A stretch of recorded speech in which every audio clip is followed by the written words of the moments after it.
Greetings to you. In our previous lesson, we discussed the plot of the novel A Grain of Wheat by Ngugi Thiong'o.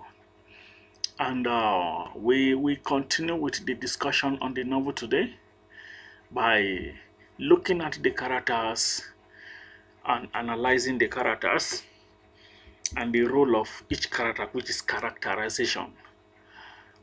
The play is a struggle against colonial imperialism in Kenya during the colonial period, as I have earlier said, and we have discussed extensively on that during the plot analysis of the novel. So, if you haven't watched that, please check the channel.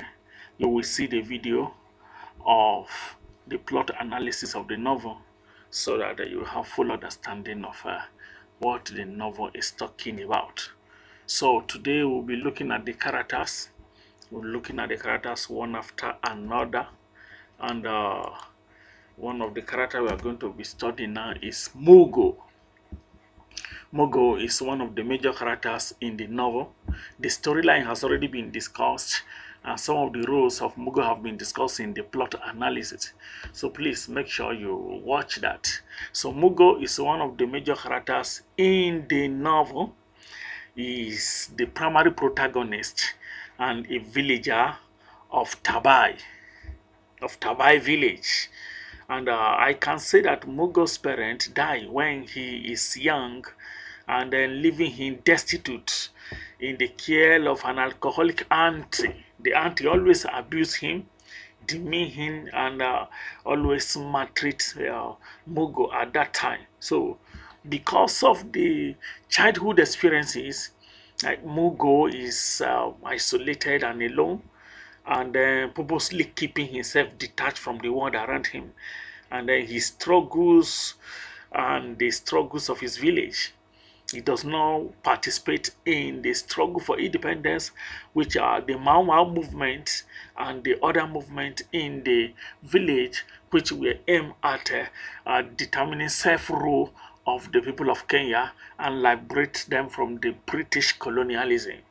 So we saw that he isolated himself, and we saw that at a later time he was drawn into the movement. He was drawn into the fight for independence when one of the characters, Kihika, comes to him for shelter from the British. Kihika was being hunted by the British government, and he found refuge in the house of Mugo, and that was what drew Mugo into the war. And then we saw that although Mugo does not wish to get involved or even to help, he's too passive and indecisive to resist, and afterward becomes a key figure among his people. And then he also became a symbol of resistance against the British, even though he secretly betrayed Kihika to his death. Now, Kihika was the reason why he joined the movement against the British rule, and then at later time he betrayed Kihika to his death. How? Because he revealed the secret of Kihika's whereabouts. So this dissonance between Mugo's passive heroism and his secret guilt over his betrayal of Kihika are key aspect of his character, and then weakness as well. So despite his weakness, the villagers insist on making him their hero, and his status within the community grow until he has been made to, in fact, to a hero, to a mythical figure. Note that I'm just discussing how I studied the novel. So what is on the screen is just the summary of the character of Mugo. But from the discussion, you will understand more. You also have to read this on the screen, and at the same time listen carefully to my explanation. In fact, you will get more from the explanation. So we saw that he became a prominent figure among his people. Then we saw that Mugo spent most of the novel trying to run from his guilt to the community, then he ultimately finds the courage to confess his crime and then accept the consequence, which will eventually be his death. And then, although he's responsible for the death of Kihika, the villagers are also moved by his bravery to sacrifice everything for the sake of the truth, and that they freed him. They did not kill him for killing Kihika or for masterminding the death of Kihika. And we saw that, however, Mogo is still executed privately and with dignity. So, in his confession and death, Mogo is redeemed of his crime, demonstrating the redemption that may be found through owning one's guilt and willingly accepting the punishment, as well as by accepting one's responsibility to their community in spite of their personal desires. So he believed that after confessing he would die, but he would die as a hero because one, he has cleared his conscience by confessing to the community how he betrayed Kihika to his death, and he has also played a major role in the liberation of the community from colonial imperialism. Then the second character we are going to be looking at as is Kihika. Now, Kihika is a major character uh, in the Kenyan language. Is called Kihika. He's the brother of Mumbi, and also is also a brother of Kariuki, and is the son of a Umbuga, and then Wanjiku was the mother. Though already dead in the book's present storyline, Kihika is the great hero of the Gikuyu and a leader of the Mau Mau freedom fighters. So we see that in contrast to the generally passive and indecisive male characters in the story, Kihika is assured of his destiny. And we also saw that as a child, he knows his role. He knows his role. His role is to fight for the freedom of his people and to liberate them from British colonialism, and probably may die in the process if necessary. So Kihika is driven by the stories of Bible and his responsibility to his community. So modeling the noble sacrifice required of oneself for the sake of others, especially in times of great historical struggle, even recognizing himself as a possible Christ figure. No, as just in the story of Bible, Christ sacrificed himself for the freedom of humanity. So Kihika also believed that if he sacrificed his life for the freedom of his people, it is not bad, and he wishes to do that, and he going to pay for it. So we saw that in the division of colonialism, Kihika stand opposite John Thompson, who represent the moral struggle for freedom from oppression, even at the cost of a bloodshed. But no, John Thompson was more like getting freedom through dialogue. But Kihika knows the way the colonialists behave, that dialogue cannot grant them freedom. So he engaged in armed struggle with the other members of the Mau Mau King movement.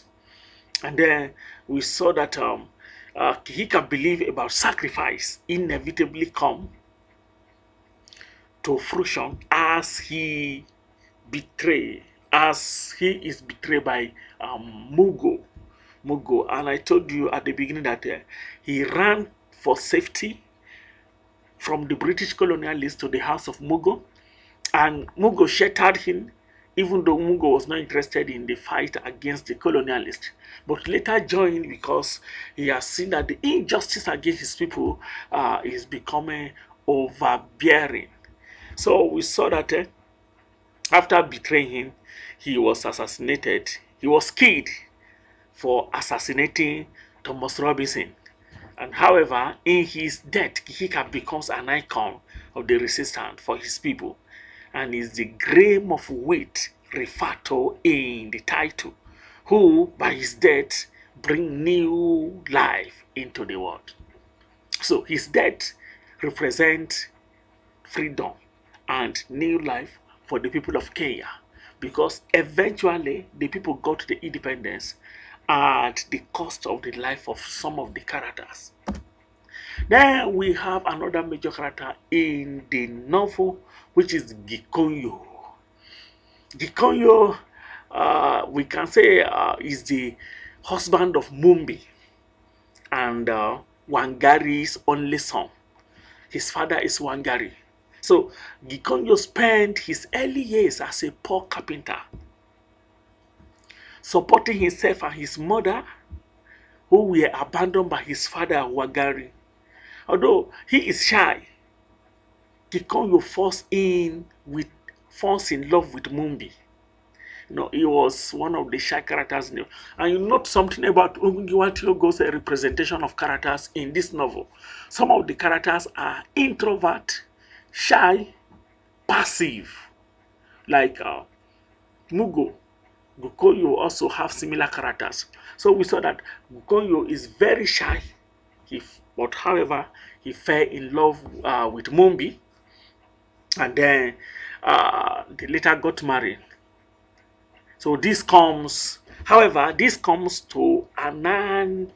This comes to an end when he is arrested and taken to detention on suspicion of having sworn the oath and conspired with the Mau Mau, which he did. Now, their relationship could not yield much fruit, because after the marriage, Gikonyo was arrested, and after his arrest, Mumbi have to seek for another way of living. And he was in detention throughout the novel because of his fight against oppression. So we can also see that Gikonyo was driven by a vain hope to be released early and return to Mumbi. So Gikonyo confesses the oath, betraying his country and shaming himself. In fact, it was a great shame to him, because the oath was not to be revealed. But we saw that he revealed. So Gikonyo secretly carries this guilt and shame with him for the rest of the story, becoming a vessel through which to explore the dark effect of a burden of guilt. So when Gikonyo is released from detention, he returns home to find Mumbi has had a son by Karanja, his rival youth.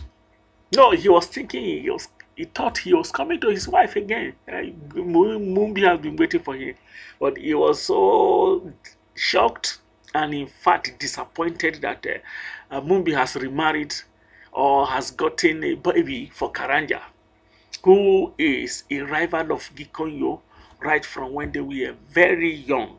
So rather than ask Mumbi what happened, Gikonyo immediately turns to rage, which he keeps within himself for years, furthering his suffering. So although Gikonyo becomes a wealthy merchant, his relationship with Mumbi and his own self-loathing continue to fester until he beat her, causing them to become estranged from each other. Although Gikonyo and Mumbi never completely reconcile in the story, Mogo's sacrifice and bravery touched Gikonyo so deeply that he realizes he too must own his guilt and shame, and he takes the first step towards admitting his wrong and reconciling with his wife, Mumbi. So through that, he demonstrates the redemptive power of honest confession.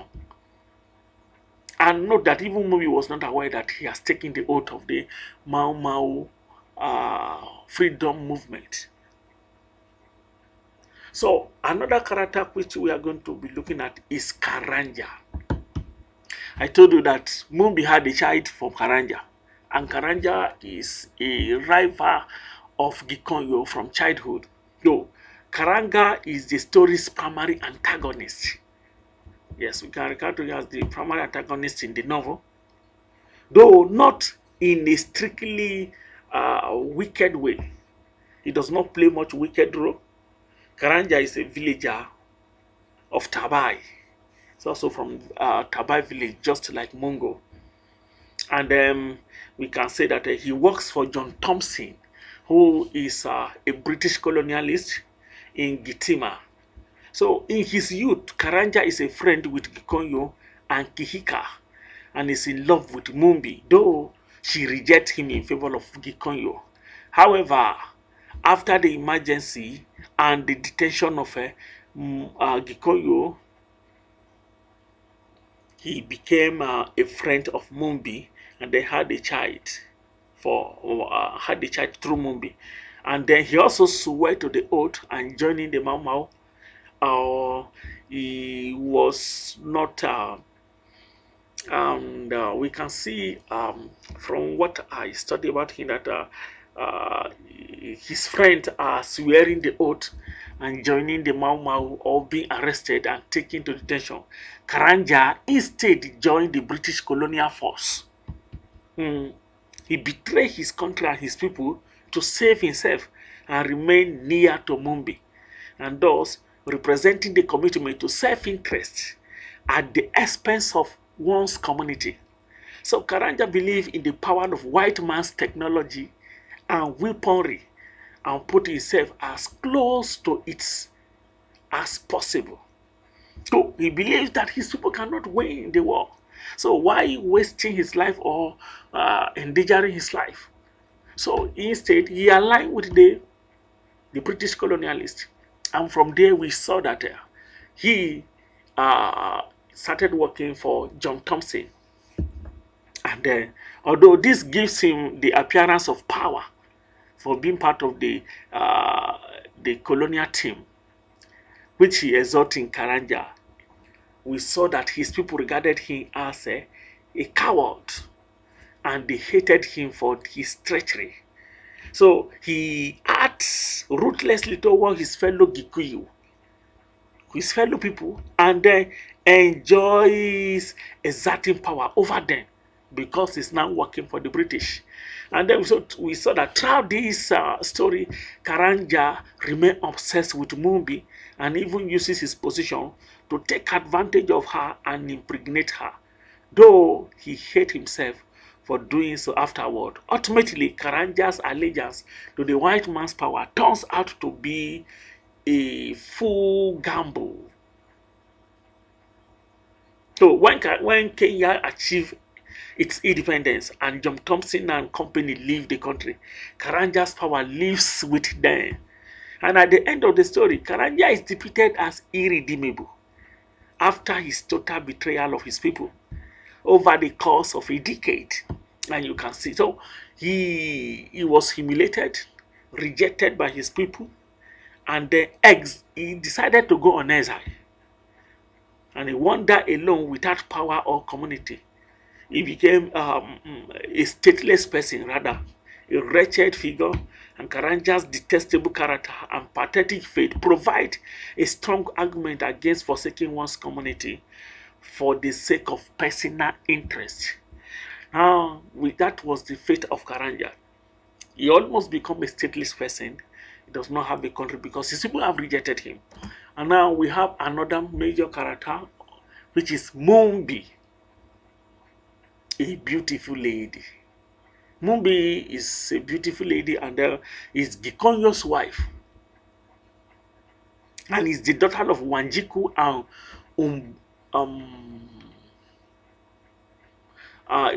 Wanjiku, that is the name of the father. Wanjiku and Umbuya's daughter. And Kihika and Kariku's sister. So Mumbi is a villager of Tabai also, and the single main character to remain in the village while everyone else is either fighting in the forest or arrested and in detention. So you can imagine such a beautiful lady alone living in a village where most of the people are always out of the village, either in the forest, in detention, or any other place, just for safety from the colonial people. So, as a woman, Mumbi is also the strongest main character in the story, She demonstrates the power of women and their ability to affect events and succeed where men have failed. So, after marrying Gikonyo, Mumbi is afraid that he will go to the forest to fight with the Mau Mau, but resolved that she will fight alongside him in spite of her fear. So, you could see that he is also desired the freedom of his people. And after her husband is arrested, we saw that Mumbi helps to care for her mother-in-law. So we saw that the mother-in-law Wangari and is also do some other work like rebuilding the village of Tabai after it is burned down by the colonialists. Although she resists Karanja's advances for the 6 years, Gikonyo is in detention. She is so disappointed and frustrated, weakened to the end that she later fell in love with Karanja, and then she had a baby. However, movies play a critical role in Mugo's character, and then the development of Mugo as well. So we saw that in her willingness to sit and share her life story with Mungo, as well as her courage to confide her own failure to him, Mumbi begins to penetrate Mungo's thick wall of detachment and eventually inspires him to tell the truth about his betrayal. His betrayal of Kihika. And thus, Mumbi is not only the strongest but also one of the most vital characters in the novel. So he affected the life of Mugo very well. And we saw that she follows what she believes. Now, another character which we need to, or at least mention among the major characters, is John Thompson. Who is John Thompson and what was his role in the novel? We saw that John Thompson is a British administrator and is the husband of Margaret Thompson, as well as the employer of Karanja in the novel. So we saw that John primarily exists for the author to explore argument in favor of British imperialism. So after John meets two thoroughly westernized African students at Oxford, he becomes convinced of the great moral cause of colonialism. So he views colonizing as a great thing that happened, and viewing it as a modernizing and purifying force upon the savage. So he's also a typical British person who viewed the Africans as primitive. So we saw that he moved to the East Africa, which is Kenya, to participate in colonialization. And in this manner, John is the antithesis of Kihika, his moral opponent, believing that the moral argument favors colonialism and not revolution. So, however, despite John's moral attitude, he proved to be ruthless, a ruthless overseer for that matter, and even causing the death of 11 prisoners in a detention camp that he oversees, suggesting that there can be nothing moral about colonialism. Rather, it was just oppression of the Africans. So when news of the death makes international headline, John is publicly exonerated and demoted. He was punished and demoted to working a menial job in Gitima. So like many of the main characters, John projects an image of power, but is actually weak and indecisive.